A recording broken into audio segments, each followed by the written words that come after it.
There is a gross misconception about money, and that people don't fully understand what it looks like. Movies and TV shows represent large amounts of money inconsistently, so some may think $1 million is not much, while some may believe you need 2 suitcases to carry that amount. In reality, this is what $1 million looks like. This right here represents $100,000, okay? That's $250,000. That represents $1 million in cash right here. And while some may believe $1 billion is merely one step above $1 million, this is what $1 billion actually looks like. Jeff Bezos, the richest man on the planet and founder of Amazon, which currently employs 1.4 million people worldwide, has a net worth of $201.7 billion. Yet workers in Amazon's warehouses are paid just $18 an hour and are afforded little human rights. An article in the New York Times revealed that Amazon has an incredible rate of employee turnover. Errors on their part cause workers to lose their jobs, and their aggressive monitoring system makes employees fear taking breaks. So with harmful working conditions and a less than fair compensation, why do people still work for companies like Amazon? Because the system is rigged.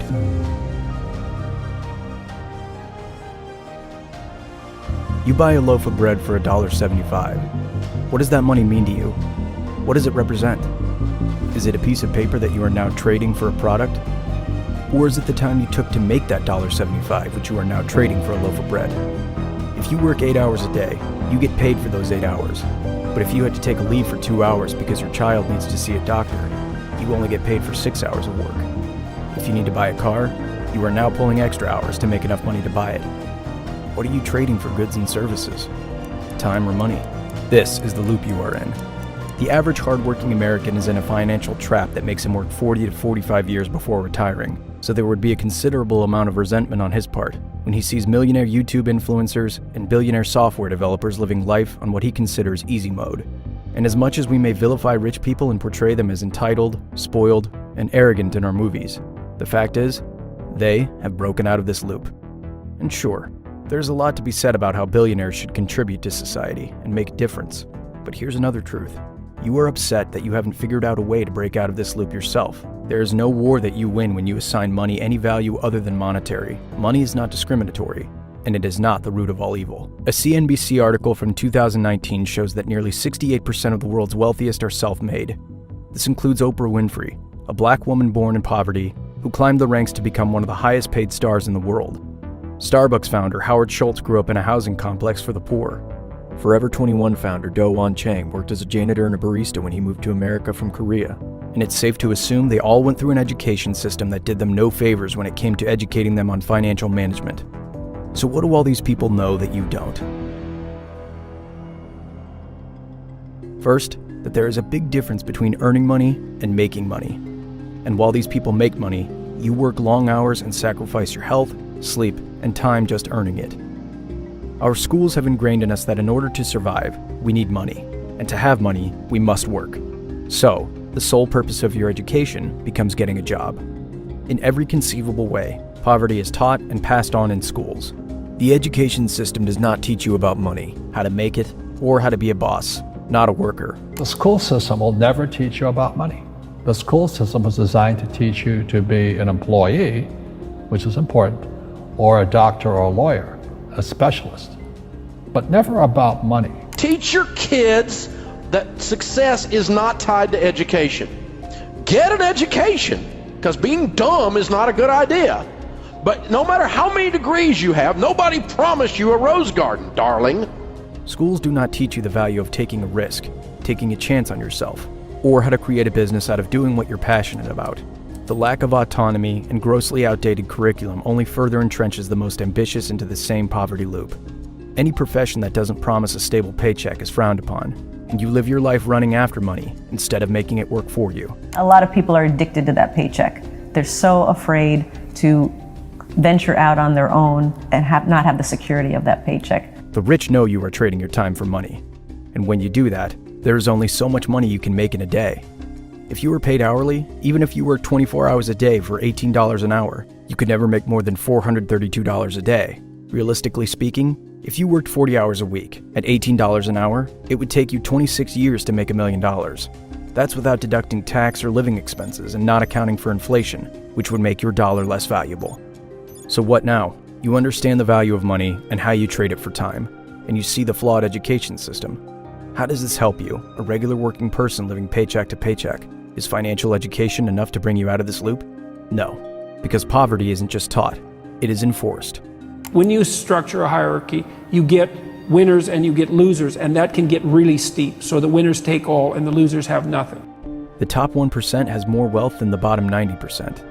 According to the National Center for Policy Analysis, nearly 10 million families in America lost their homes during the housing crisis, resulting in a resegregation of city neighborhoods. And who did the American government bail out with $700 billion?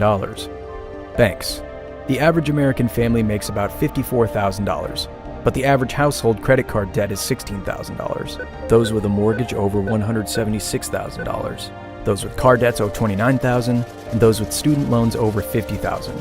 Yet the United States spent $725 billion on its military during 2020, the year a pandemic dehoused millions of people. The cards are stacked against you.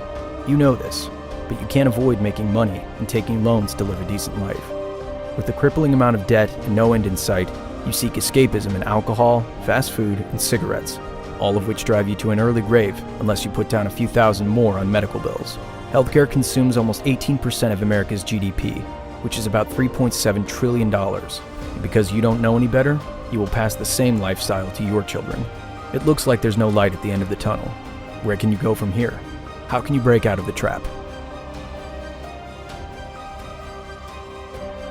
The government is not going to help you, and no welfare fund will either. The first step is educating yourself. That doesn't mean getting a bunch of degrees and going to a prestigious college, although that can help too. It means teaching yourself about how money works. Learn about the financial markets and how to invest and build a portfolio. I challenge anybody to do the following. Take 4 subjects: sales, negotiation, human nature, and money. Read every book above 400 reviews on Amazon, that's 4+ star. You read those 4 topics, 2 years. Work your ass off, come back to me 2 years from now. Matter of fact, you won't even come back to me because you forgot about it because you're killing the marketplace. The market rewards people who outwork and out-improve. It's proven. This doesn't mean you're gonna be a millionaire in 2 years. Here's what it does mean to your market value is increasing. Somebody may offer you something special next 2 years. The second step is self-care. That means maintaining good mental and physical health. The food you eat and your lifestyle directly impact your motivation to work and your expenses. The worse you keep yourself, the more medical bills you rack up. Step 3. Avoid taking on debt. You are now the cash cow for credit card companies, and once you get into debt, coming out of it becomes hell. Step 4. Find a side hustle. Keep the day job for a stable source of income, and start something on your own that will make you a little extra money. Create a course. Pick up freelance graphic designing. Provide translation services or teach kids English. If your excuse is you don't have time, take out time from binging Netflix and scrolling on your phone and give 2 hours a day to this side business. Look at what you do in your spare time, and people go, I have no spare time. Well, yes, you do. If you broke it out, how much are you watching TV? How much are you on your iPhone, playing video games, doing things that really are not important? And take that time and channel it into the business that you want to create. The aim is to scale it so one day you can leave your day job and start working for yourself, and work as little as possible while still making more than enough to live a good life. And step 5, keep learning. Education doesn't stop when you start working, and it's this misconception that prevents many people from growing. When you learn, you begin to outgrow your job and circumstances, forcing you to look for bigger and better things. It won't be easy, but a few weeks of making the harder choices will change how you think and enable you to exit the loop and live the life you want to. The poverty loop is here to stay, and if you want to get out, it has to be your initiative. If you're ready to embark on that journey, hit the subscribe button for more educational and motivational content from our channel, and share this video with someone you think needs it. Thanks for watching. 5 years from today, you will be where you are because of the books you read and the people you meet.